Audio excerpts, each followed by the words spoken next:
Yo people, it's ShotsFiredhd here, and in this video we're going to be discussing the ME410.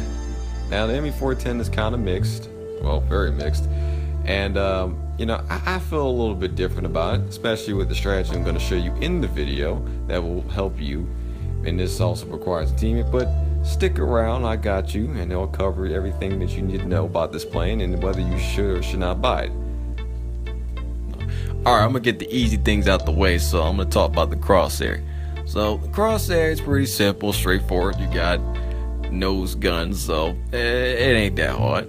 You got two 13mm machine guns and you got two cannons. Now the cannons are right in the center, right at the dot, to the left and right of the dot, inside of the dot, and the machine guns are to the left and the right on the outside of the dot. Pretty straightforward, pretty easy. Now the only thing you got to keep note is just the fire rate on the cannons are pretty slow, so as long as you have that in mind, you gotta lead just a little bit more, you're good. Also, this plane comes equipped with two 13mm machine guns on the rear, and I don't know if it's just me, but the 13mm on the rear actually pins a lot better than the ones on the front, and they're a bit faster. And I've had chances where I pinned like medium tanks from above and I was getting all these high multipliers. I was really amazed. Against other planes, they're pretty good. It's not very good when you shoot a solo. You have to more so position them right direct behind you where you get both of them fire at the same time. Other than that, if they're about to die, that's the only time I can see you switch it back to it. Or if you have a good teammate that's a really good shot and he can handle that camera jerkiness.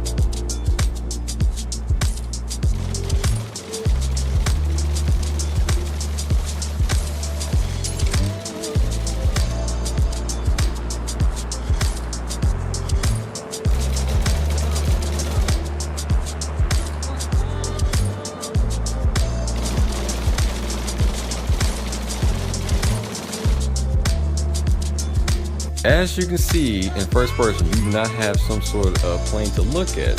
So what I did was I drew a line. It's also good to know that you have a hatch beneath the cockpit. That's where the bomb actually exits the plane. So once you pass that line, once you get the feeling that you passed the line, that's when you drop the bomb.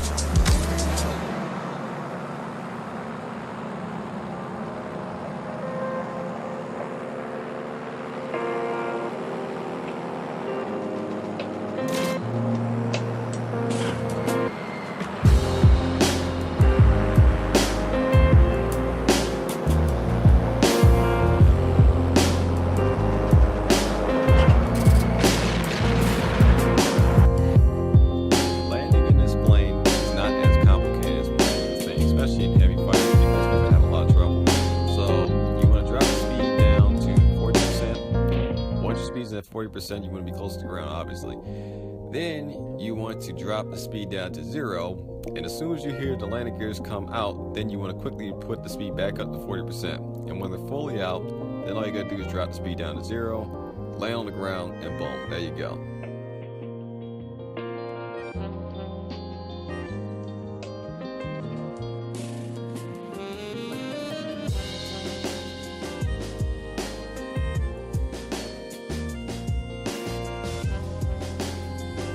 Now, as you know, this plane is not very good at turning and holding speed, but it comes with a good thing with the speed, which you can use with a teammate. That's where I highly recommend this plane being used, is with a good teammate, or several mates in general.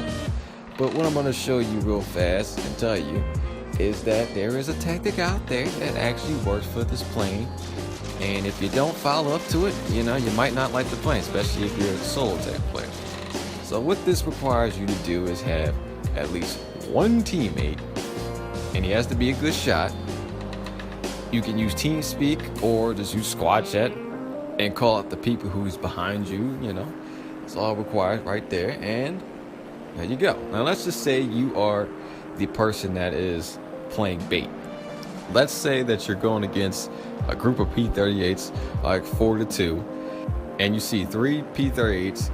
You're gonna want to rush at them with 80% speed at least. Maybe you can shoot them just a little bit, but I wouldn't recommend going out of the straight line, because if you bleed up too much speed just trying to pull up, maneuver, and turn and commit, you're gonna screw up the tactics. So just keep at 80% speed. Once you pass them, then you're gonna set your throttle all at the 100%. And let's just say there is a nearby mountain or tree line that works on both. But let's just say it's a mountain. All you gotta do is turn behind that mountain and go around it. So that's gonna give you cover and time to go around it. That covers your turn. So when you're going straight to the opposite side, straight 180, coming across where the enemy's gonna be at, you'll have enough time to just go straight line and get your speed back up while the enemy's gonna be turning around and trying to get to you. So even then, you still have your speed advantage going on there. Also, while you're doing that, your teammate, maybe if you're using squad chat, let's just say all you gotta do is type 6. And he should be a couple meters away from you. And as soon as he sees about 2-3 of them, he's gonna want to fire at them as soon as they start coming towards that turning point. That's the best time to do it, since if you start firing at one, and let's just say you're kind of halfway down 2 of them and actually leaves one alive, and that one actually notices that someone's behind them, and he might just turn back around. By that point, the person that's playing bait and is about the 180 backwards could easily just get your back. And also, when they're turning, it's much easier for you to aim at them.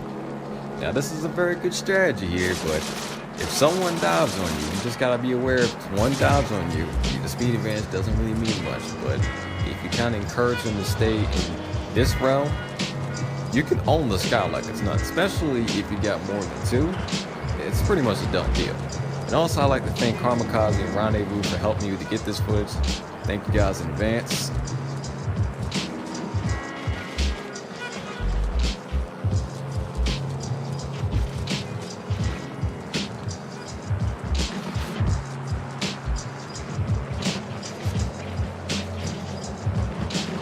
Here is my final decision on this plane and whether you should buy it or not. Now, if you're a person that is more of a lone wolf type person, then this plane will definitely not be for you. But if you're a person that likes a plane that is good for teamwork, then this plane is definitely a good plane for that. Using the strategy I just showed you, you can easily dominate the air if you guys are well cooperated together. But if you guys are kind of like unorganized and you all lone wolf, then it's not going to work out very well. Also, the fact that if they kind of, dive on you, gotta actually have to compromise and improvise and try to find another way to take them out yourself. The plane against the ground is very, very good. It should not be ignored, but then again, that's all heavy planes. They're all very good at the ground, so I would not recommend it. So if you're a war type person and you see heavies, and if that's all you're gonna use it for is a war, then why not? Now, I don't play war and I don't know how it stacks up against medium fires, but I'm damn sure, well, you can use it against recon planes like it's nothing, so that should be no real problem, But other planes, I'm not too sure of how it works. But with heavies, I always found that it's not very good for 1v1. I mean, you can take on the Soviet plane, but the P-38, And also, I do want to say, hey, this was before the whole patch where they kind of reduced the drift, so I really don't know how it really affects it. But if it still has the bad energy retention and the turn's not that great, which I highly think it does, so it's no different from what I experienced. So nonetheless, even with the drift reduction, which that thing kind of gave me a hard time with the plane and really kind of hated it for that, but I still find the speed being used in team fights, and that's the only way you have to use it, and that's the only way to go, in my opinion. So thank you guys for watching. Like, comment, and subscribe, and also share. That helps as well. And you guys have a good one.